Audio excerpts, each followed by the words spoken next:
Hello students, welcome to Haldar academy online platform. আমরা পড়ছি আদরিণী।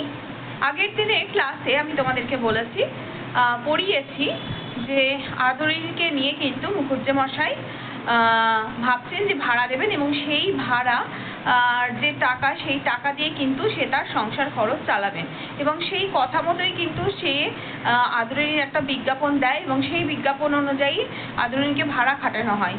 কিন্তু এমতো অবস্থায় দেখা যায় যে পরিবারের সব সদস্যের যে চাপ সেটা তার উপর চলে আসে, তার উপর তার যে জ্যৈষ্ঠ পুত্রের যে মেয়ে আছে, মেয়েরও বিবাহযোগ্যা মেয়ে, তার বিবাহর জন্য দেখাশোনা শুরু হয়। তার উপর আবার আরেকটা মেয়ে আছে, তারপরে মানে তার মধ্যম পুত্রেরও আরেকটা মেয়ে আছে এবং তারপরে আরও পুত্রবধূ অন্তঃসত্ত্বা। সুতরাং এতজনের পেট চালাবে কি করে? তার উপর কোম্পানির যে দলিল সেগুলো আস্তে আস্তে ক্ষীণ হয়ে আসছে। তার মাথার মধ্যে কিন্তু অসম্ভব একটা চাপ দেখা যায়, যার ফলে সে সব বন্ধু বান্ধবদের নিয়ে বৈঠকখানায় পরামর্শে বসে। কিন্তু বন্ধু বান্ধবরা সবাই একই কথা বলে যে তার কাছে এখন একমাত্র সম্বল আদরিণী। যদি সে আদরিণীকে বিক্রি করে দেয় তবে সেই যে টাকা পাওয়া যাবে সেই টাকা দিয়ে কিন্তু তার যে নাতনি আছে কল্যাণী, তার কিন্তু বিবাহ সম্পন্ন হইবে। মানে পাত্রপক্ষ যে দাবি দাওয়া করছে সমস্ত মিটিয়ে কিন্তু তার সুস্থভাবে বিয়ে সম্পন্ন হবে। কিন্তু আদরিণীকে তো আর যে কোনো পোষ্যের মতো সে ভালোবাসেনি, সে তার একদম নিজের সন্তানের মতোই কিন্তু ভালোবেসে এসেছে। কিন্তু দেখা যাচ্ছে এই কথাটা বলা যেই গেল তেমনি কিন্তু মুখুজ্জেমশাইয়ের মুখ একদম ভারাক্রান্ত হয়ে গেল এবং সে কোনোভাবেই তাকে একটা পশুর চোখে দেখে না। তার কাছে আদরিণী তার মেয়ের মতো এবং সেই কথা কিন্তু সবাই বোঝে। তাই তার বন্ধু বান্ধবও তাকে বলে যে মেয়েকেও তো একদিন না একদিন বিয়ে দিতে হয়, তুই ভাব যে তোর আদরিণীকেও মানে বিয়ে দেওয়ার জন্য অন্য জায়গায় পাঠাতে হচ্ছে এবং যে আদর যত্ন করবে সেরকম ঘরে বা সেরকম কারোর কাছেই বিক্রি করার কিন্তু পরামর্শ দেয় এবং অত্যন্ত কষ্টের সঙ্গে সে এই সিদ্ধান্ত নেয় যে আদরিণীকে সে এবার বিক্রি করবে। তারপর দেখা যায় যে চৈত্র সংক্রান্তির দিন যে মেলা বসে সেই মেলায় বিক্রি করার সিদ্ধান্ত আসে এবং তারা সবাই পরিবারের সকলে যখন আদরিণী চলে যাবে সকলেই কিন্তু তাকে বিদায় জানায় এবং মুখুজ্জেমশাই তাকে মিষ্টি খাওয়ায় বিদায়ের মতো করে এবং কিন্তু তারপরে দেখা যায় যে আদরিণী কোনোভাবেই বিক্রি হয় না। যেখানে চৈত্র সংক্রান্তির যে মেলা হয় সেখানে গরু মোষ সব পশু বিক্রি করা হয়, কিন্তু কোনোভাবে আদরিণীকে বিক্রি করা হয় না, মানে বিক্রি হয়ই না সে কোনোভাবে। তো সে আবার কিন্তু বাড়ি ফিরে আসে। তো সবাই যখন বাড়ি ফিরে আসার খুঁত বার করে, কেন হঠাৎ করে ফিরে এলো, প্রথম সবাই আনন্দ পায়, কিন্তু তারপরে ভাবে যে যদি ও ফিরে আসে, বিক্রি যদি না হয় তাহলে আমাদের যে মেয়ে আছে মেয়ের বিয়ে হবে কি করে, কল্যাণীর বিয়ে হবে কি করে।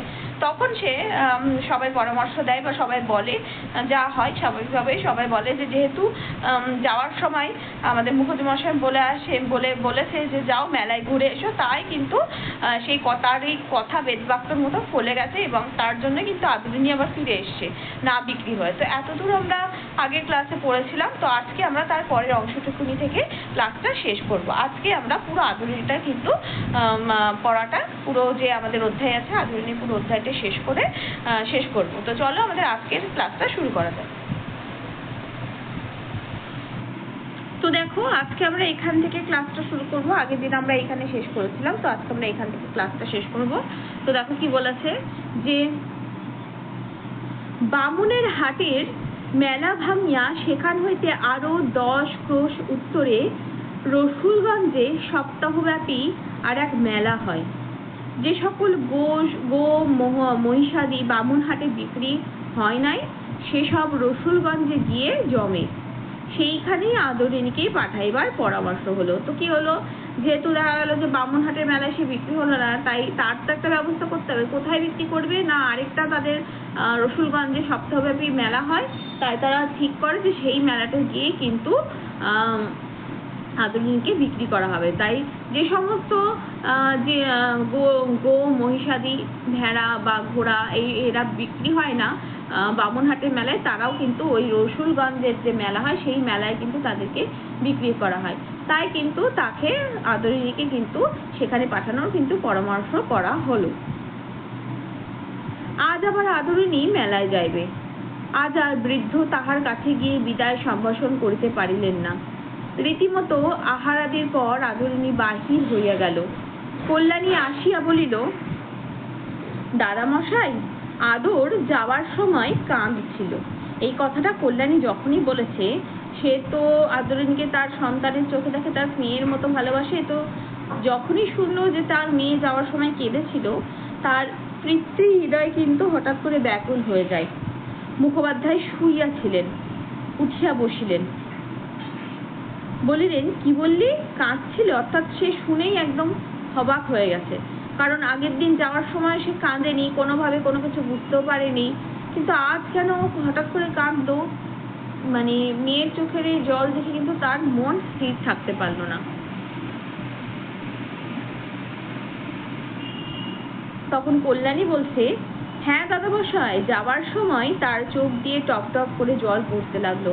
কি হলো না, সে পশু হলেও তারও তো একটা আবেগ আছে, সেও বুঝতে পারছে সমস্ত ব্যাপারটা, তারও কিন্তু চোখ দিয়ে টপ টপ করে তখন জল পড়তে লাগলো। বৃদ্ধ আবার ভূমিতে পড়িয়া দীর্ঘ নিঃশ্বাসের সহিত বলিতে লাগলেন, জানতে পেরেছে ওরা অন্তর্যামী কিনা, এ বাড়িতে যে আর ফিরে আসবে না জানতে পেরেছে, অর্থাৎ এই বাড়িতে তার আর দিন শেষ, সে আর ফিরবে না, এই কথাটা কোনোভাবেই আদরিণী হয়তো নিজে বুঝতে পেরে গেছে। তার জন্য সে কিন্তু এই অনুভব করেছে এবং তার চোখে জল এসেছে, এবং এই কথাটা বৃদ্ধ পূজ্য মহাশয় কিন্তু উপলব্ধি করেছে যে তারা তো অন্তর্যামী হয়, তারা তো মানুষের দুঃখ কষ্ট সব বোঝে, তাই মনে হয় সে সমস্ত কিছু বুঝতে পেরেছে যে এই বাড়িতে আর তার আর আশা নেই, সে এবার এই বাড়ি থেকে সম্পূর্ণভাবে বিদায় নিচ্ছে। নাতনি চলিয়া গেলে বৃদ্ধ শাশ্রু নয়নে আপন মনে বলিতে লাগলেন, অর্থাৎ তারও কিন্তু কষ্ট হচ্ছে এবং সেও কিন্তু চোখের জল তার অনবরত চোখ দিয়ে পড়ছে। যাবার সময় আমি তোর সঙ্গে দেখা করলাম না, সে কি তোকে অনাদর করে? না মা, তা নয়, তুই তো অন্তর্যামী, তুই কি আমার মনের কথা বুঝতে পারিসনি? অর্থাৎ নাতনি যখনই চলে গেল, সে যেন মনে মনে তার মেয়ের সঙ্গে একটা কথা বলছে, মেয়ের মানে যে ভাবটা, সে ভাব বিনিময় করছে যে যাওয়ার সময় তো আমি তো তোর সঙ্গে দেখা করলাম না, সেটা কি সে তোকে অনাদর করে, মানে তোকে ভালো না আমি সে তোর সঙ্গে দেখা করলাম না, অনাদর করলাম, তা কিন্তু নয়, আমি আর দেখতে পাচ্ছি না যে তুই এই বাড়ি থেকে চলে যাচ্ছিস, এই যে কষ্টটা, সেই কষ্টের যে শোকটা, সেটা কিন্তু কোনোভাবে সে নিতে পারছেন না। তুই তো অন্তর্যামী, তুই তো সবই জানিস, তুই কি আমার মনের কথা বুঝতে পারিসনি? তুই সত্যিই কি আমার মনে কি চলছে সেটা কি তুই বুঝতে পারিসনি? খুকির বিয়েটা হয়ে যাক, তারপর তুই যার ঘরে যাবি তাদের ঘরে গিয়ে আমি তোকে দেখে আসবো। খুকির বিয়েটা হয়ে গেলেই তুই যেখানে যাবি, যাদের সঙ্গে যাবি, সেখানে গিয়ে আমি তোর সঙ্গে দেখা করে আসবো। তোর জন্য সন্দেশ নিয়ে যাব, রসগোল্লা নিয়ে যাব। যতদিন বেঁচে থাকবো মনে কোনো অভিমান করিস নে মা। অর্থাৎ সে তার মনে মনে মেয়ের সঙ্গে যেন একটা ভাবচারিতা হচ্ছে যে দেখ তুই রাগ করেছিস আমি বুঝতে পারছি, এবং সেই অভিমানটা ভাঙানোর জন্য বলছে যে আমি তোর জন্য মাঝে মাঝে দেখে আসবো এবং তোর জন্য সন্দেশ নিয়ে যাব, রসগোল্লা নিয়ে যাব। তোকে যতদিন আমি বেঁচে থাকবো ততদিন আমি কোনোদিনই ভুলতে পারবো না, মাঝে মাঝেই তোকে আমি দেখে আসবো। তোর মনে যেন মানে কোনো অভিমান করিস না, এটা কিন্তু সে বলতে চাইছে।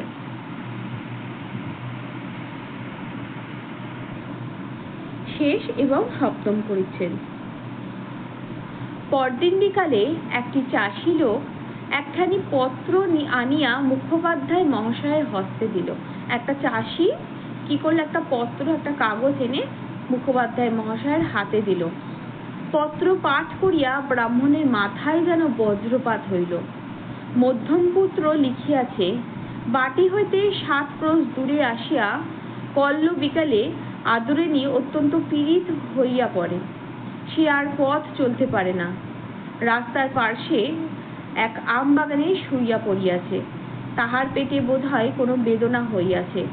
সুরটি উঠিয়া মাঝে মাঝে কাতর স্বরে আর্তনাদ করিয়া উঠিতেছে।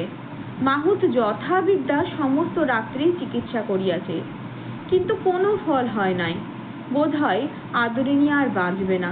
অর্থাৎ সে তার মেয়েকে যে বিদায় জানিয়েছে, কিন্তু তার মেয়ে যে তাকে কোনোভাবেই সেই শোকটা নিতে পারছে না, তার জন্য তার গোটা শরীরের ওপরেই সেই প্রভাবটা পড়েছে। কোনোভাবেই সে তার বাবাকে ছেড়ে আসতে পারছে না, এবং সেই যে কষ্টটা, সেই কষ্টে কিন্তু আদরিনীর শরীর পুরো ভেঙে গেছে। সে কি হয়েছে যে বাটি হইতে 7 ক্রোশ দূরে আসিয়া পল্ল বিকেলে, একটা বিকেল বেলায় সে কি হয়েছে, আদরিনী অত্যন্ত অসুস্থ হয়ে পড়েছে। সে আর পথে চলতে পারছে না, আর সে হাঁটতে পারছে না। রাস্তার পাশে, রাস্তায় যেখানে আমবাগান আছে সেখানেই শুয়ে পড়েছে। তাহার পেটে বোধহয় কোনো বেদনা হয়ে আছে, তার পেটে মনে হয় কোনো এমন এক যন্ত্রণা হচ্ছে, যে যন্ত্রণা কিন্তু তাকে মানে সুস্থভাবে দাঁড়িয়ে থাকতে পারছে না।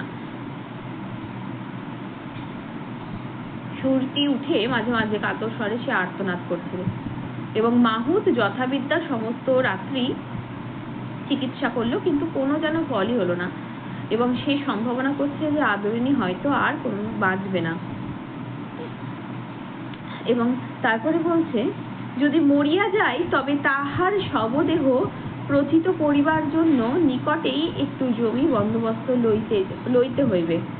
সুতরাং কর্তামশাইয়ের অবিলম্বে আসা আবশ্যক। অর্থাৎ বলছে যে যদিও মরে যায় তাহলে আমি কি করবো, তো পাশে একটা জমি আছে, সেই জমিতে কিন্তু তাকে মানে তার শবদেহটা পুঁতে দেওয়ার একটা ব্যবস্থা করতে হবে, এবং সেই জন্য কিন্তু কর্তা মশাইকে অবশ্যই অবিলম্বে, কোনো বিলম্ব না করেই আসতে হবে।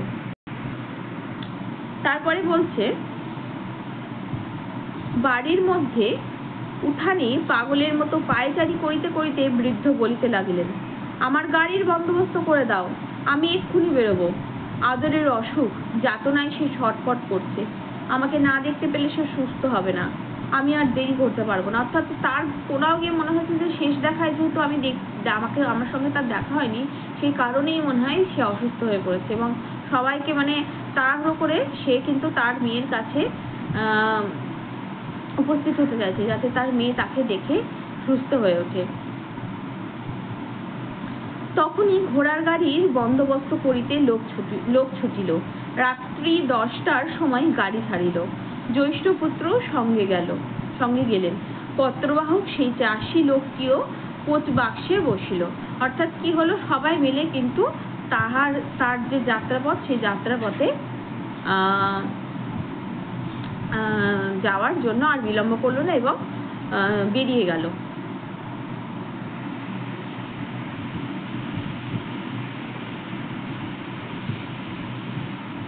কিছুটা জিনিস এখানে নেই যেটা তোমাদেরকে আমি বললাম, যেমন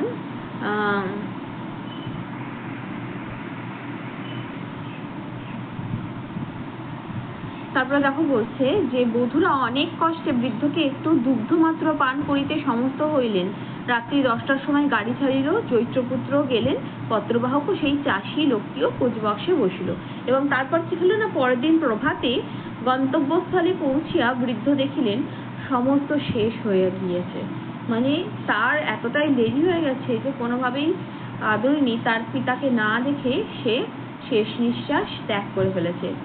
আদরিনীর সেই নবজল ধরবর্ণ বিশাল দেহখানি আম্বনের ভিতর পতিত রহিয়াছে, তাহা আজ নিশ্চল নিষ্পন্দ। অর্থাৎ তার যে মৃতদেহ সেটা সেই আমবাগানের মধ্যে পড়ে আছে, এবং সেটা আজকে নিশ্চল নিষ্পন্দ, অর্থাৎ কোনো রকম সেখানে প্রাণ নেই। বৃদ্ধ ছুটিয়া গিয়া হস্তিনীর শবদেহর উপর লুটিয়া পড়িয়া তাহার মুখের নিকট মুখ রাখিয়া কাঁদিতে কাঁদিতে বারবার বলিতে লাগলেন, অভিমান করে চলে গেলি মা, তোকে বিক্রি করতে পাঠিয়েছিলাম বলে তুই অভিমান করে চলে গেলি। অর্থাৎ তার বারবার মনে হচ্ছিল যে তার মেয়েকে সে বিক্রি করতে পাঠিয়েছে। অর্থাৎ নিজের সন্তান বা নিজের জিনিসকে কেউ কখনো বিক্রি করতে পারে না, এবং সেই শোক যখন সে বুঝতে পারে, সেই বিষয়টা যখন আদরিনী বুঝতে পারে, তখন কিন্তু সে প্রচন্ডভাবে ভেঙে পড়ে। আমরা অনেক সময় দেখতে পাই যে আমরাও যেগুলো বুঝতে পারি না, পশু এবং জন্তু বা পোষ্যরা কিন্তু খুব তাড়াতাড়ি সেটা ক্যাচ করে নেয়। সুতরাং আদরিনীও এতদিন ধরে তার সঙ্গে আছে, সে কিন্তু বাড়ির যে সুবিধা অসুবিধে, বাড়ির যে ঘটনাগুলো, সে কিন্তু আভাস পেয়েছিল, এবং এই আভাস পাওয়াটাই সে কিন্তু কোনোভাবেই নিজের যে বিক্রি হওয়া সেটা মেনে নিতে পারেনি এবং সেই শোকেই এবং পিতাকে যাওয়ার পথে না দেখতে পেয়ে সে চরমভাবে ভেঙে পড়ে এবং তার শরীর পুরোপুরিভাবে মানে চলে যায় এবং সে এই যে শোকটা তার পিতা তাকে বিক্রি করে দিতে চাইছে সে কোনোভাবেই নিতে পারে না এবং অভিমান করেই সে খুব কষ্টে এই যে জীবন সেই জীবন থেকে কিন্তু বিদায় নেয়। তো এখানে আমরা দেখতে পাচ্ছি একটা মানুষ এবং একটা পশুর মধ্যে বা একটা প্রাণীর মধ্যে যে একটা আত্মিক সম্পর্ক। সে শুধু একটা প্রাণী বা একটা পোষ্য না, সে যেন তার নিজের সন্তান যখন জীবন ত্যাগ করে তখন যে একটা পিতার দুঃখ হয় সেই কষ্টই কিন্তু মুখুজ্যে মশাই এর মধ্যে ফুটে উঠেছে। সে তার আদরিণীকে হারিয়ে কিন্তু পিতৃহারা এক কন্যার বাবা হয়ে দাঁড়িয়েছে। লাস্ট লাইন দেখো, বলেছে ইহার পর 2টি মাস মাত্র মুখোপাধ্যায় মহাশয় জীবিত ছিলেন। অর্থাৎ মুখোপাধ্যায় মহাশয়েরও কতটা নিকটে ছিলেন আদরিণী এখান থেকেই বোঝা যাচ্ছে যে এই যে আদরিণী মারা যায় ঠিক তার পরের বছর মানে 2 মাসই পরের বছর বলছি 2 মাসই সে জীবিত ছিলেন। সেই কষ্ট যেন সে কোনোভাবেই উতরাতে পারেনি। তার মেয়ে চলে যাওয়ার যে দুঃখ সেই দুঃখ সে কাউকে বোঝাতেও পারেনি এবং এই যে একটা তাকে বিক্রি করে দেওয়ার মতো অপরাধ, সেই অপরাধ বোধ তাকে বারবার ভুগিয়েছে। তার মেয়েকে সে মানে বিক্রি করে দিতে চেয়েছে। এই যে তার মধ্যে যে অনুশোচনা, সেই অনুশোচনায় তিনি কিন্তু আর নিজের প্রাণটা বেশি দিন ধরে রাখতে পারেনি। তার জন্য কিন্তু মানে 2 মাস মাত্র থেকেই কিন্তু সে জীবন ত্যাগ করে। তো আমরা এখান থেকে এটাই বুঝতে পারছি যে একটা আত্মিক সম্পর্ক, এই আত্মিক সম্পর্ক শুধুমাত্র মানুষের সঙ্গে মানুষের হয় না, মানুষের সঙ্গে কিন্তু পশু, প্রাণী, পাখি সকলেরও হয়। আজকের ক্লাসটা এখানেই শেষ করছি। আশা করছি তোমাদের আদরিণী খুব ভালো লেগেছে।